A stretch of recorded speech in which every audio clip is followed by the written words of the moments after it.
আসসালামু আলাইকুম সুপ্রিয় বন্ধুগণ, আমি শাহী সবুর আপনাদের মাঝে এসেছি একটু কথা শেয়ার করবার জন্য। কথাটা হচ্ছে, আমি আজকে বিকেলবেলায় একটা পোস্ট দিয়েছিলাম কিছু ঢ্যাপের ছবি দিয়ে, মানে যেটাকে শাপলা ফল বলে, এই শাপলা ফল ঢ্যাপ, এটার ছবি দিয়ে পোস্ট দিয়েছিলাম। এটাকে আপনাদের কোন এলাকায় কী বলে বলুন। তবে খুব অল্প সংখ্যক লোকেই এর সঠিক জবাব দিতে পেরেছে। তো আসলে এটা যে ঢ্যাপ কাকে বলে এই কথা অনেকেই জানে না, ঢ্যাপ কোথা থেকে উৎপাদন হয় তাও অনেকে জানে না। তা তারা শুধু বলে যে এটাকে ঢ্যাপ বলে, এটা বিলে হয়, এর ভিতরে খই হয়, ইত্যাদি ইত্যাদি। কিন্তু আসলে সঠিক জবাব কেউ দিতে পারেনি তেমন। আসলে সঠিক জবাবটা হচ্ছে, ঢ্যাপ হচ্ছে শাপলার ফল। তার মানে শাপলা ফুল ফোটে, আমরা সবাই জানি। এই শাপলা ফুলকে যদি সময় মতন সংগ্রহ না করা হয়, তাহলে ম্যাচিওর্ড হয়ে গিয়ে একসময় সেটা পেকে যায়। পেকে গেলেই সেই ফুল থেকেই যে ফলটা হয়, এটাই হচ্ছে ঢ্যাপ। ঢ্যাপ অন্য আর কিছু নয়, এক কথায় শাপলার ফল। নাম্বার এক। দুই হচ্ছে, যারা একে শালুকের ফল বলছে, শালুক ফল বলে যারা দাবি করছে, আমি তাদেরকে বলি এরা শালুক চেনে না। শালুক অনেকেই চেনে না, বেশিরভাগই চেনে না। আমার ভিডিও যারা দেখছেন তারা মিলে দেখবেন শালুক আপনারা চেনেন কিনা। শালুক ফুল বলে যে কথাটা বলে শালুক ফুল, এই শালুকের কিন্তু কোনো ফুল নেই। শালুক ফুল বলে কোনো ফুল নাই। শাপলা ফুল দুই প্রকারের আছে, একটা হচ্ছে সাদা শাপলা আর একটা হচ্ছে হালকা নীল বর্ণের শাপলা। তার মানে নীলকণ্ঠী ফুলের রঙে কিছুটা যে আকাশি রঙের ফুল হয় এবং তার আকৃতি এই শাপলার থেকে একটু ছোট। এটা হচ্ছে সুন্দি নাইল বলে এলাকা ভিত্তিক, আমরা খুলনার ভাষায় সুন্দি নাইল বলি। এটা কার্তিক, অঘ্রাণ, পৌষ, মাঘ এই দিকে, শীতকালের দিকে যে এটা হয়, এটাও খাইতে সুস্বাদু ভালোই। তবে শাপলাটার পরে এটা হয়, দুই জাত, শাপলা আর এই সুন্দি নাইল এক নয়। এটা একই কায়দার কিন্তু দুই জাতের, এটা দুই জাতের। এবার আসি শালুক বলে যে জিনিসটা, এটাকে চিনাই।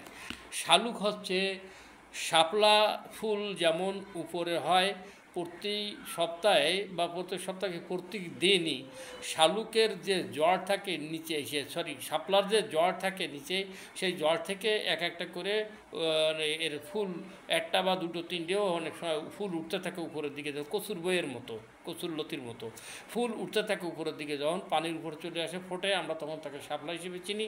আমরা টান দিলে সেই গোড়ার থেকে, মানে একেবারে গোড়ার নিচের থেকে সেটা উঠে আসে এবং এইটাই আমরা খাই, এটা হলো শাপলা। এবার এই যে শাপলা গাছটা, শাপলা গাছের নিচে, এই যে শাপলা গাছের নিচে একটা ফল হয়, যেমন আলু গাছে, গোল আলুর যেমন নিচে, আলু গাছের নিচে ফল হয় মাটির তলে, এরকম শাপলা গাছের নিচেও একটা ফল হয়। সেই ফলটার নাম হচ্ছে শালুক। সেটা আকৃতিতে গোল এবং কুচকুচে কালো, ভিতরে কিছুটা সাদা। পোড়ায় খেতে অনেক মজা, খুব ভালো লাগে খাইতে। এটা প্রায় আলুর মতন স্বাদের খানিকটা, তার থেকে একটু ভিন্ন স্বাদ। শালুকের স্বাদ তো শালুকের মতোই। তবে শালুক হচ্ছে শাপলা ফুলের গাছের নিচে যেটা জন্মায় সেটাই শালুক। তা শালুক কোনো ফুল নাই, শালুক ফুল বলেও কোনো ফুল নাই। আপনারা গুগলে সার্চ দিয়ে শালুক ফুল যদি দেখতে চান, দেখবেন সেখানে ওই সন্দিন আলীর ছবি উঠে আসছে শাপলা ফুলের ছবি, গুগল থেকে সেটাই দেয়, কিন্তু শালুক ফুল বলে কোনো ফুল নাই। এবার আসি আর একটু কথায়, যেমন শালুক ফুলের কথা দিয়ে একটা লোকে একটা গানও লিখেছে, যেমন ওই যে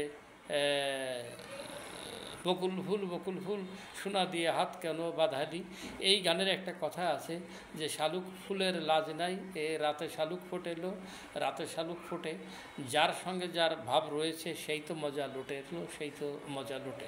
তা এখন আমার কাছে কথা হচ্ছে, ওই রাইটার ভুল করেছে। কেমন? প্রথম কথা হচ্ছে, শালুক ফুল নামে কোনো ফুল নাই, এই হলো প্রথম ভুল। তার দ্বিতীয় ভুল, যে শালুক ফুলের লাজ নাই বলেছে। তা যার লাজ নাই সে কি রাতে ফোটে না সে দিনে ফোটে? তা তো বলা উচিত ছিল যে শালুক ফুলের লাজ অতি, রাতে শালুক ফোটেলো, রাতে শালুক ফোটে, যার সঙ্গে যার ভাব রয়েছে সেই তো মজা লোটে। তা শালুক ফুলের লাজ অতি মানে অধিক লাজ বলে সে রাতে ফোটে। আর রাইটার বলছে শালুক ফুলের লাজ নাই, রাতে শালুক ফোটেলো, রাতে শালুক ফোটে। এই যে উল্টো লোকের উল্টো কথায় উল্টো গানে জাতিকে উল্টো বোঝানো হচ্ছে, এটা একটা দুঃখজনক। আর যারা এটি শোনে তারা এর সাথে তুড়ি দিয়ে, ক্লাব দিয়ে, হাতে করতালি দিয়ে সাথে দোল, একবার বোঝে না যে গানটা তো একটা 100% একটা অন্যায় গান গেল, ভুল গান গেল, কথাই ভুল। যে শালুক ফুলের লাজ নেই তা সে রাতে ফোটে কেন?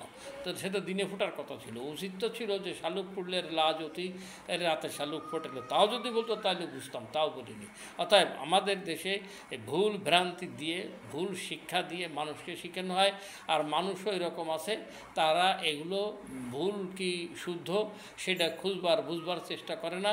এই হচ্ছে আমাদের বর্তমান অবস্থা। অতএব সর্বস্তরের মানুষের কাছে আমি একটা কথাই বলবো যে একজন বাঙালি হিসেবে, বাঙালি জাতি হিসেবে এই জাতির অস্তিত্ব টিকে রাখতে গেলে আপনারা ভাষার খোঁজ নেবেন, কে কী বলছে সজাগ দৃষ্টি রাখবেন। সে যদি ভুল বলে তাকে আউট করে দেন বা তাকে বোঝায় বলেন, সে যেন ভুলের আশ্রয় নিয়ে অন্য মানুষকে ভুল না শেখায়। অতএব সর্বস্তরের মানুষ শুদ্ধভাবে শুদ্ধাচরণ করে শুদ্ধ জিনিস শিখুক, এটাই আমার কামনা। সর্বস্তরের মানুষের প্রতি আমার ভালোবাসা, শ্রদ্ধা থাকলো। সবাই ভালো থাকবেন, সবাই প্রতি আমার শুভেচ্ছা রইল। আসসালামু আলাইকুম, শুভরাত।